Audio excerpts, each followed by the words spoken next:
place months ago in WWE. How is it that when it's a backstage confrontation in AEW, it's right away, but WWE is months of shit. But this took Jade Cargill for TV. It was a confrontation involving Jade and Shayna Baszler.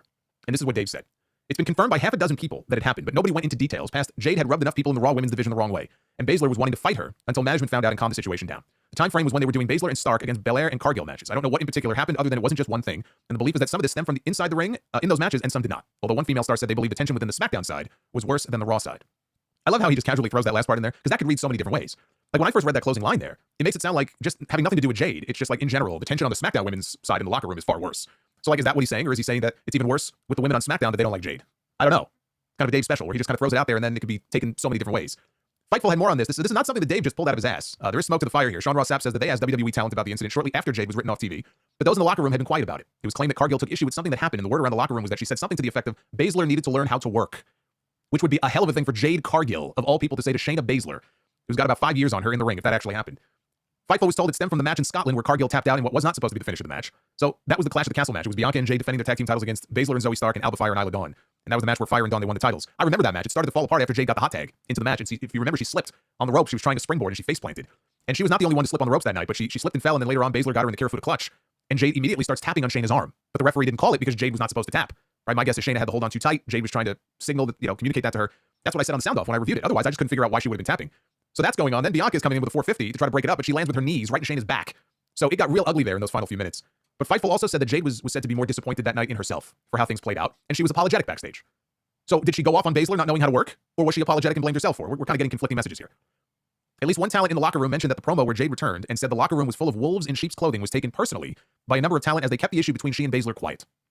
Now, if you're asking yourself what promo are they talking about here, it's in reference to a video promo. This wasn't even on TV, I don't think. This was something that Jade posted. I mean, it was professionally shot or edited, whoever did it. Actually, I think Ricky Starks got a credit on it. Because Ricky and Jade are very good friends, but I think Ricky was credited. But it's a video promo that Jade posted on her social media saying, "There are wolves in the shape of women all around me." And apparently talent backstage took this as a personal shot, and it reopened old wounds. I saw Chelsea Green tweeted something saying, "Oh, imagine calling your coworkers wolves while demanding respect." And I'm just over here like, and then she posted a photo of herself at home lounging out with all of her dogs. She also had heat because talent had heard that Jade asked for the holiday tour off at the end of last year, but they were told the holiday tour was mandatory. Meanwhile, WWE and Jade, they have claimed that she was injured. Multiple talent, they don't believe that. They doubt the validity of that claim, that's why she was off TV for so long. She was actually hurt. Mike Johnson, a PW Insider, has always maintained that there was no real injury. Sapp clearly disagrees with Johnson's reporting and says, if she wasn't injured, if what Mike is saying is true, then I guess that they worked the creative team, they worked the medical team, they worked the PC staff, they worked all of Jade's closest friends and coworkers, and they worked all the other people involved in the storyline itself. Don't you just love some good IWC reporter drama? Now, it could just be as simple as she wanted time off with her family over the holidays, and if they gave her special treatment, I could see how that might breed jealousy from the other women on the roster. But if that's the case, then they should be upset with the company, not with Jade. It's like Hogan's WCW contracts, right? They were bonkers. If you ever find copies of them online from whatever lawsuit it was, like they're insane. The things he was promised and the things that they promised him. You don't think if any of those other wrestlers could have gotten the deal that Hogan got, that they wouldn't have jumped at the chance to have it and taken it in a heartbeat? Right? That's not something to be mad at Hogan about. Be mad at Eric Bischoff. Be mad at WCW for giving it to him in the first place. So if this was something that Jade negotiated and they gave it to her, then blame management for giving her preferential treatment. And if that's not the case, if that has nothing to do with any of this, and if she really was injured, then the woman was injured. She couldn't wrestle. She wasn't medically cleared. I don't know what you want her to do.